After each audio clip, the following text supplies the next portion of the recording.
Hello students, ठीक है। तो कल हम लोग हेलोजेंस फैमिली में, ठीक है, फर्दर आगे कंटिन्यू करते हुए तुम्हारा नेक्स्ट जो टॉपिक है that is oxides of chlorine, ठीक है।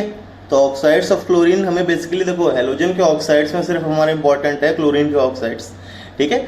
इनकी भी प्रॉपर्टीज जो इंपॉर्टेंट है कुछ वो हम लोग आगे चल के देखिए, ये प्रॉपर्टीज सारी लिख देंगे, इसमें जो मोस्ट इंपॉर्टेंट है वो स्टार मार्क कर लेंगे, ठीक है। तो सबसे पहला था Cl2, it is a brownish yellow gas, ठीक है, आया समझ में।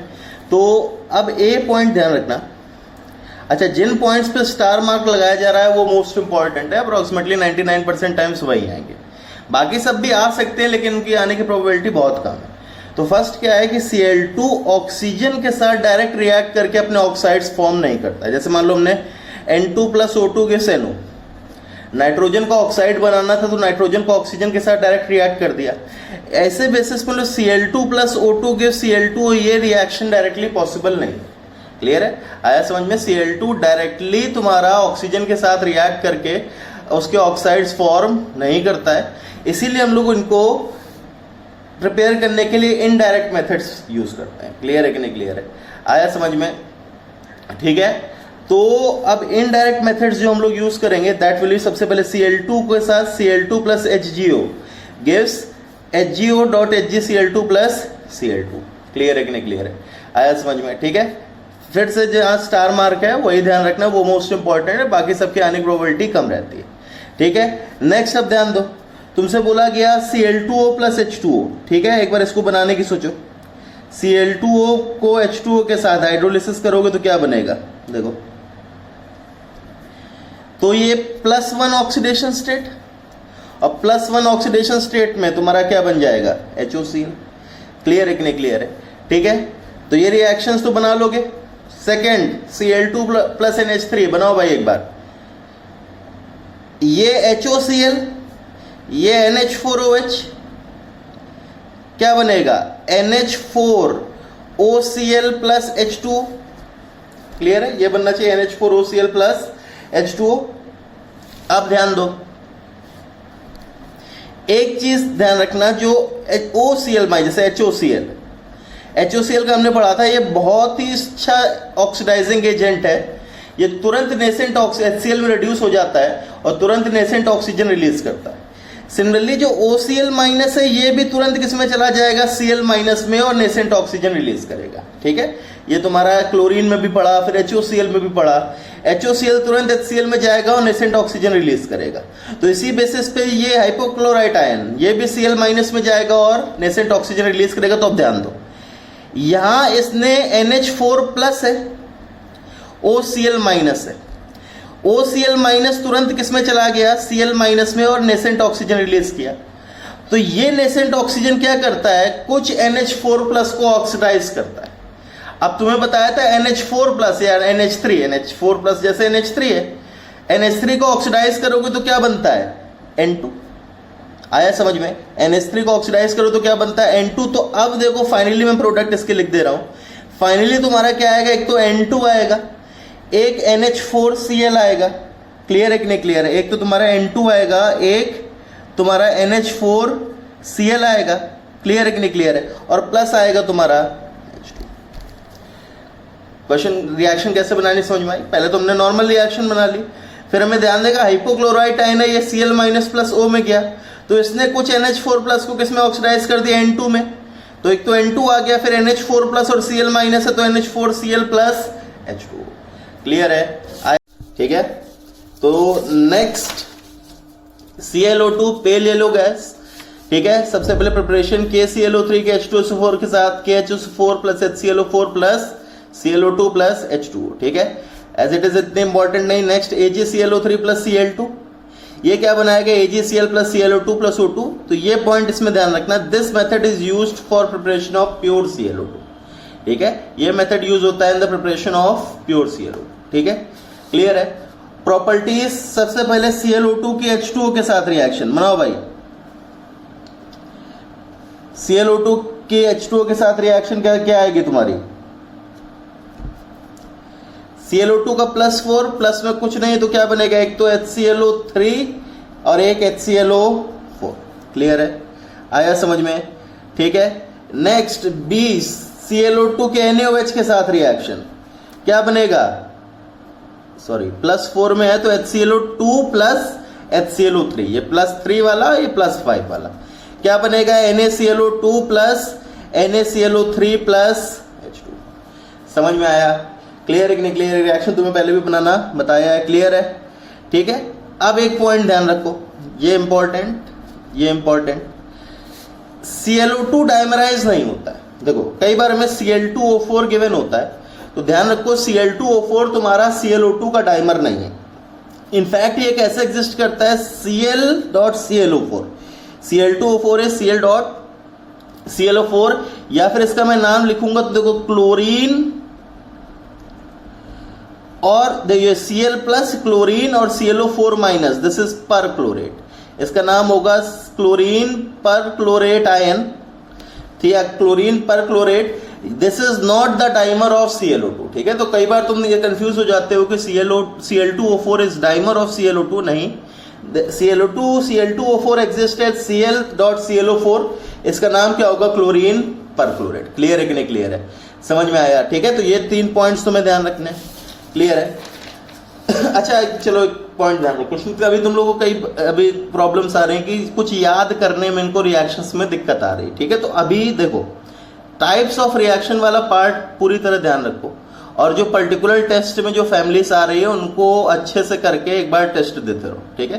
देखो प्रॉब्लम्स आ रही है तो उसका मैं सोल्यूशन बता रहा हूँ, जो ठीक वो देखो तुम्हारे लिए सबकी प्रॉब्लम्स आती है, एक बार इनऑर्गेनिक में याद करने के रटने का पोर्शन हो जाता है ज़्यादा, जिसकी वजह से प्रॉब्लम्स आती है। तो कई बच्चों के आ रहे हैं मैसेज कि सर थोड़ा दिक्कत आ रही है, पुराना भूल जा रहे हैं और नया याद होता है, तो ठीक है वो सब में होगा, सबके साथ ऐसा ही होता है, ठीक है, ऑलमोस्ट सबके साथ ऐसा ही होता है। तो क्या करना है अभी तुम्हें, एक तो टाइप्स ऑफ रिएक्शन वाला पार्ट ध्यान रखना है, दूसरी चीज जो टेस्ट में चीज आ रही है उसको देखो, जो लेक्चर बोला जाए वो तो तुरंत पढ़ो उसको नोट करो, वो तो सबसे मस्ट है। और दूसरी चीज टेस्ट में जो पार्ट आ रहा है उसको एक बार थोरली रिवाइज करो, तुम्हारा हर एक चैप्टर एक बार दिमाग से गुजरा होना चाहिए, ठीक है, ऐसा होगा। फाइनली जब हम लोग क्या करेंगे, जब एक बार ये सारी चीज खत्म हो जाएगा, तुम्हारा नाइट्रोजन देखो नाइट्रोजन खत्म हो गया, ऑक्सीजन खत्म हो गया, हेलोजन खत्म हो गया, और तुम्हारा इसके बाद नोबल गैसेस आएगा ग्रुप 18। जब ये चारों खत्म हो जाएंगे इसके बाद हम लोग रिएक्शंस को एक बार डिवाइड करेंगे, क्लासिफाई करेंगे, किस बेसिस पे, मैकेनिज्म बेसिस पे। तो वो जब मैकेनिज्म बेसिस पे कर देंगे तो अब तुम्हारी रिएक्शंस क्या आ जाएंगी, बहुत ही ज्यादा थोरो और बहुत ही ज्यादा इजी हो जाएंगे, ठीक है। तो अभी के लिए ऐसा घबराओ नहीं, एकदम छोड़ ना देना इसको पढ़ना कि बिल्कुल हो ही नहीं पा रहा है, तो अभी के लिए करते जाओ। करंट देखो क्या स्ट्रेटेजी होनी चाहिए, करंटली जो पढ़ाया जा रहा है उसको करो सब, फिर उसके बाद जो टेस्ट में आ रहा है वो वाला चैप्टर एकदम मस्ट होना चाहिए, वो उतना याद हो जाए, भले वो 4 दिन के लिए हो या 5 दिन के लिए हो, लेकिन उतना होना चाहिए कि दिमाग से एक बार निकल जाए, ठीक है, दिमाग से एक बार चला जाए, ऐसा नहीं कि बिल्कुल छोड़ दिया। फिर उसके बाद फाइनली हम लोग जब 18 ग्रुप के बाद जाएंगे तो उसके बाद हम लोग रिएक्शंस को क्लासिफाई करवाएंगे। तो ऐसा घबराने की जरूरत नहीं है कि ये सारी इतनी सारी रिएक्शंस याद कैसे होंगी। और देखो जब रिएक्शंस क्लासिफाई कराएंगे तो हम लोग उसको मार्क भी कराएंगे कौन सी रिएक्शन इंपॉर्टेंट है कौन सी नहीं, क्योंकि 95% टाइम्स जो क्वेश्चंस पूछे जाते हैं वो सिर्फ 40% ऑफ द सिलेबस से आते हैं, बाकी 5% तुम्हारा इधर उधर से आते रहते हैं, लेकिन 95% टाइम्स तुम्हारा 40% सिलेबस से आता है। इसलिए तुम अभी के लिए करते जाओ, बाकी हम लोग इसको बाद में क्लासिफाई कराएंगे। क्लियर है कि नहीं क्लियर है, ठीक है।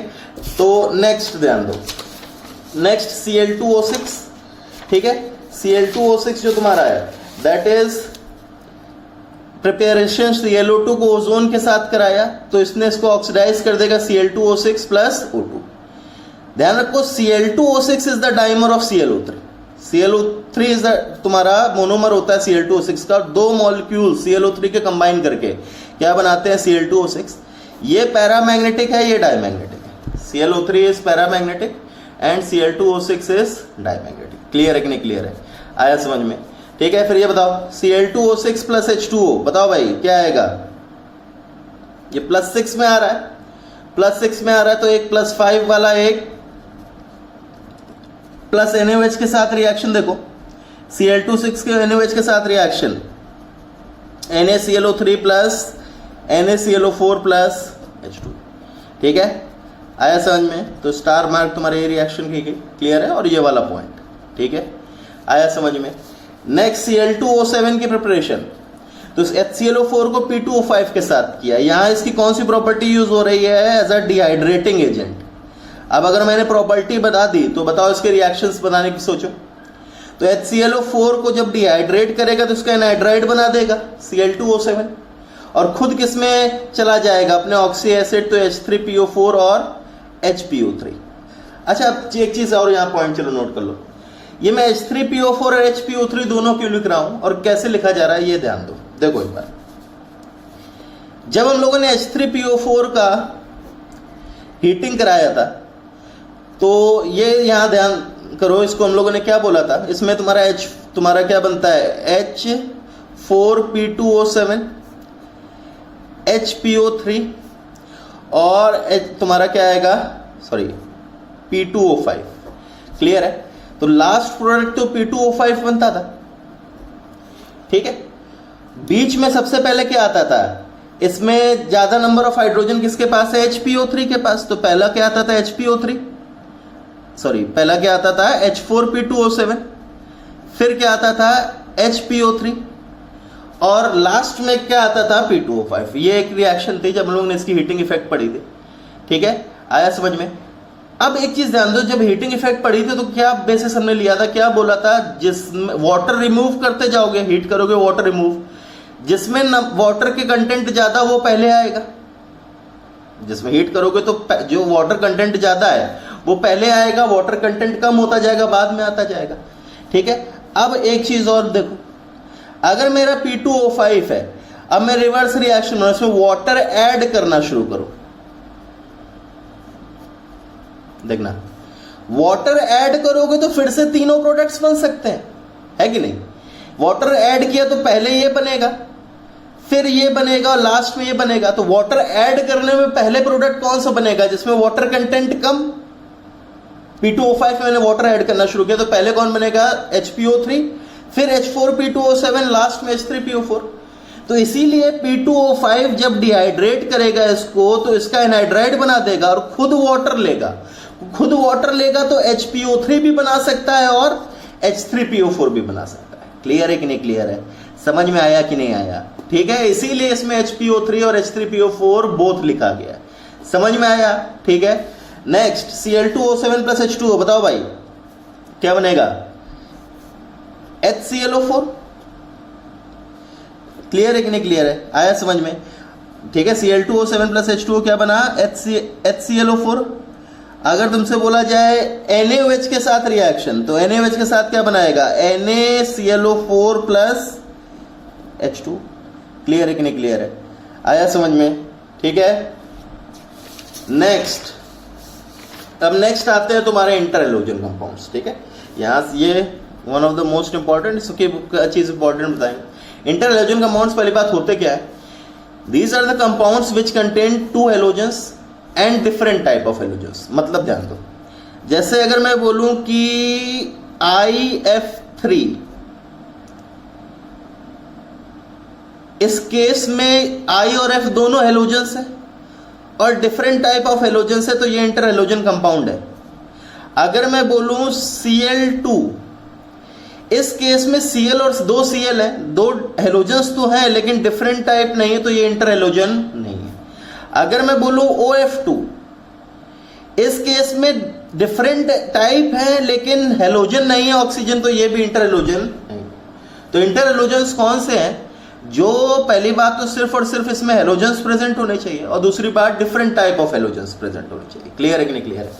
तो ये जनरली देखो, एक इंटर हैलोजन को मैं ऐसे रिप्रेजेंट करूंगा XX-N। X तुम्हारा सेंट्रल एटम और X- तुम्हारा सब्स्टिट्यूएंट, जिसके ज्यादा नंबर ऑफ एटम्स है वो सब्स्टिट्यूएंट, और X तुम्हारा क्या है? Central atom. तो सेंट्रल एटम कौन सा होगा? Less electronegative. तो लेस इलेक्ट्रोनेगेटिव हैलोजन क्या होगा?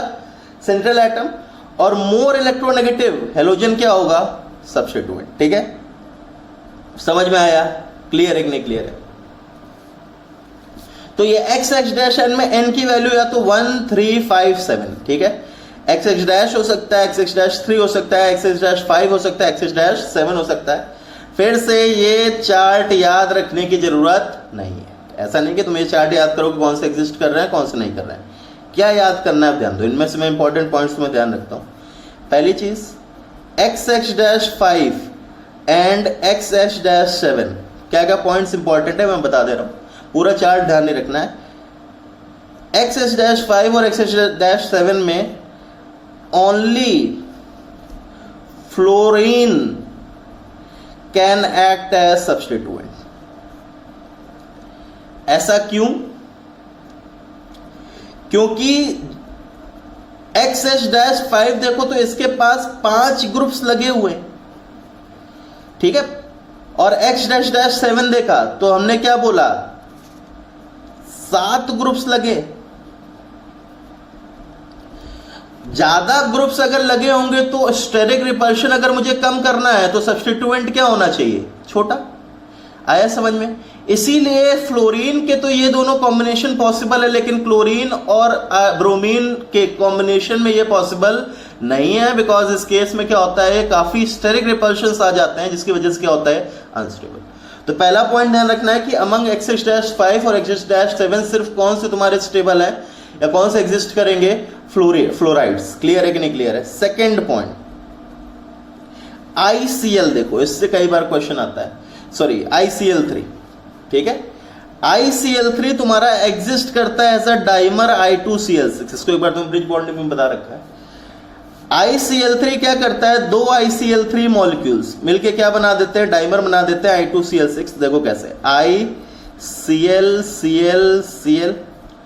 ICl कौन सा, इसके पास लोन पेयर, इसके पास लोन पेयर, इसने इसको दे दिया, इसको दे दिया। कौन सा बॉन्ड है ये, 3 सेंटर 4 इलेक्ट्रॉन बॉन्ड्स, ठीक है। ब्रिज बॉन्ड्स में कौन से बॉन्ड है, 3 centre 4 electron bonds. This is a bridge bonded structure, this is a bridge bonded structure. Clear है? आया समझ में?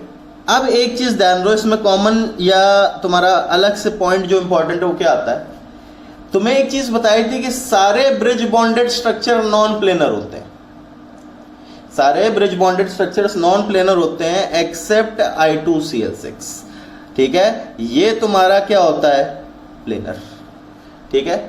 क्यों ऐसा होता है ध्यान दो, देखो ध्यान से, ये Cl मॉलिक्यूल देखो, ये Cl मॉलिक्यूल जब आउट, ये पहली बात ये बताओ, ये तुम्हारा कौन सा, पहली बात इसकी ज्योमेट्री देखो इस की, ये sp3d2, 1 2 3 4 5 6, 4 single bonds, 2 lone pair, तो sp3d2 में 2 तुम्हारे लोन पेयर्स, मतलब square planar.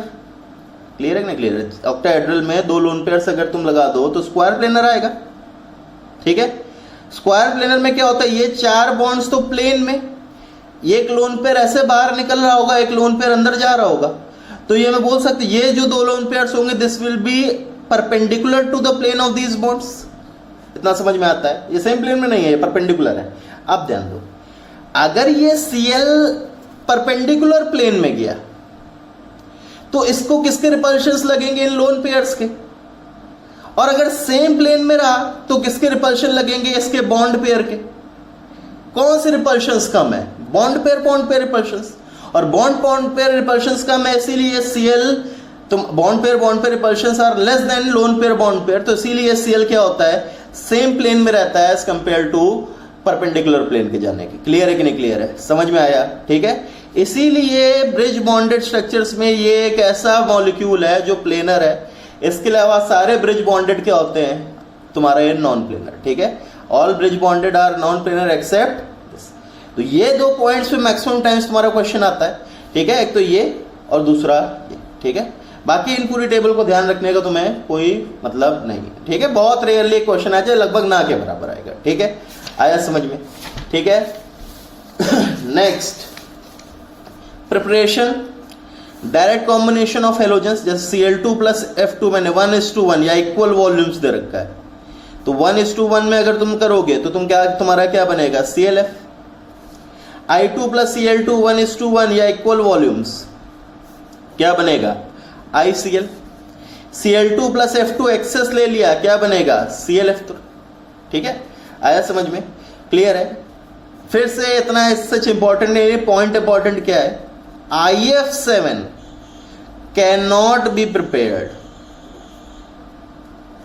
Bye direct combination of halogens. ठीक है, जो पॉइंट तुम्हारा इंपॉर्टेंट है that is IF7 can not be prepared by direct combination of halogens. ठीक है, वैसे तुम कर लोगे, ऐसा कुछ वो नहीं है। ठीक है, अब एक डाउट आएगा कि सर इसमें ClF5 क्यों नहीं बना या ClF7 क्यों नहीं बना, तो वो बताता है। देखो सेकंड पहले मेथड देख लो, फ्रॉम लोअर इंटर हेलोजन, जैसे ClF प्लस F2 किया हमने तो क्या बनेगा ClF3। अब ClF3 प्लस F2 एक्सेस में लेके आए, हाई टेम्परेचर पे हीट करोगे तब तुम्हारा क्या बनेगा ClF5। इसीलिए अगर लोअर टेम्परेचर्स पे तुम एक्सेस में लोगे तो सिर्फ कहां तक जाता है ClF3। ClF5 बनाने के लिए मुझे टेम्परेचर क्या रखना पड़ेगा, हाई। क्लियर है, आया समझ में? ठीक है, नेक्स्ट IF5 प्लस F2 क्या दे देगा IF7 at around 270 degree Celsius क्या देगा IF7। IF7 डायरेक्ट कॉम्बिनेशन से नहीं बन पा रहा है, इसीलिए इसको हम लोग लोअर इंटर हेलोजन से क्या करेंगे, F2 रिएक्ट करके क्या करेंगे, प्रिपेयर करेंगे। समझ में आया? क्लियर है कि नहीं क्लियर है? ठीक है, अब जो मोस्ट इंपॉर्टेंट इंटर हेलोजन्स में आता है दैट इज इनकी प्रॉपर्टीज। ठीक है, जो सबसे ज्यादा इंपॉर्टेंट है दैट इज इनकी प्रॉपर्टीज। सबसे पहला, inter halogens exist in all 3 states. ये गैसेस में भी होते हैं, लिक्विड्स में भी होते हैं, सॉलिड्स में भी होते हैं। जैसे ClF और BrF तुम्हारे गैसेस में पाए जाते हैं, BrF3 तुम्हारे लिक्विड कब पाए जाते हैं, नॉर्मल टेम्परेचर कंडीशंस में। ठीक है, नॉर्मल टेम्परेचर प्रेशर कंडीशंस में ये गैस, ये लिक्विड्स, ये सॉलिड्स। फिर से इंडिविजुअल एग्जांपल्स ध्यान रखने की जरूरत नहीं है, तुम्हें सिर्फ ध्यान क्या रखना है, पॉइंट कि they exist in all 3 states. ठीक है, जैसे तुम्हें मान लो ये करेक्ट ऑप्शन चूज करने को आ गया कि inter halogens only exist in gaseous phase, ये तुम्हारा रॉन्ग हो जाएगा। इसलिए इंडिविजुअल एग्जांपल्स नहीं ध्यान रखना है, तुम्हें सिर्फ क्या ध्यान रखना है, इनके, ठीक है, पॉइंट। ठीक है, नेक्स्ट ध्यान दो, interhalogens containing fluorine are colourless but interhalogens containing heavier halogens are coloured. जो फ्लोरीन के इंटर हेलोजन्स होंगे जैसे ClF, BrF, IF5, ये क्या होंगे, कलरलेस। लेकिन इनके अलावा जैसे ICl3, BrCl, तुम्हारा ClBr, ये BrCl3, ये सारे क्या हो जाएंगे, कलर्ड हो जाएंगे। और ध्यान रखो intensity of colour is directly proportional to molar mass. ठीक है, ठीक है, next, all interhalogens are covalent, सारे के सारे कोवेलेंट है, एंड डायमैग्नेटिक। ठीक है, ये सारे के सारे डायमैग्नेटिक है, तुम उसको निकाल भी सकते हो, इसमें ऑड नंबर ऑफ इलेक्ट्रॉन्स तुम्हारे करो और ये तुम्हारे क्या आएंगे, इवन आएंगे। तो इवन आएंगे, सारे के सारे क्या होंगे, तुम्हारे डायमैग्नेटिक। ठीक है, next point important, boiling point is directly proportional to difference in electronegativity. जैसे IF, ICl और IBr, अगर मैं इसमें डिफरेंस इन इलेक्ट्रोनेगेटिविटी देखूंगा तो डिफरेंस तुम्हारा डेल्टा एक्स सबसे ज्यादा किसमें आएगा, IF, फिर ICl, फिर IBr। क्लियर है कि नहीं क्लियर है, आया समझ में? तो बॉइलिंग पॉइंट का भी ऑर्डर क्या आएगा, सेम। ठीक है, इस केस में ध्यान रखो तुम वैसे नहीं करोगे साइज से, जो वन रोल फोर्सेस देखते थे। इस केस में जो पोलैरिटी ऑफ बॉन्ड्स है वो ज्यादा बड़ा फैक्टर बन जाता है एज कंपेयर टू साइज। तो नॉर्मली हम लोग जो इंटरमॉलिक्यूलर फोर्सेस ऑफ अट्रैक्शन करते तो क्या बोलते थे, साइज बढ़ने पे बढ़ेगा। लेकिन इस केस में वो ना लगा के हम लोग प्राइम फैक्टर क्या लिखेंगे, डेल्टा एक्स। ठीक है, ये यहाँ पॉइंट इंपॉर्टेंट आ जाता है कि इंटर हेलोजन्स में जो साइज वाला फैक्टर है उस पर कौन सा फैक्टर डोमिनेट कर जाता है, डेल्टा एक्स। ध्यान दो, हमने 2 फैक्टर पढ़े थे, एक डेल्टा एक्स, एक size. Size with in period था और delta x with in period था और साइज तुम्हारा किसमें था, डिफरेंट पीरियड्स में। लेकिन इसमें ये डिफरेंट पीरियड्स के एलिमेंट है, तब भी हम लोग क्या ले रहे हैं, डेल्टा एक्स, क्योंकि इसमें polarity of bonds is major factor than size of bonds. Clear है? इसीलिए इसमें बॉइलिंग पॉइंट्स का ऑर्डर अगर तुम्हें कंपेयर करना है तो तुम कैसे देखो कि जितनी ज्यादा तुम्हारा इलेक्ट्रोनेगेटिविटी डिफरेंस उतना ज्यादा तुम्हारा बॉइलिंग पॉइंट। क्लियर है, आया समझ में? ठीक है, तो ये अभी के लिए प्रॉपर्टीज ध्यान दो। ठीक है, हम लोग कल और प्रॉपर्टीज पढ़ेंगे। ठीक है, तो इसको एक बार ढंग से पढ़ना। ठीक है, थैंक यू।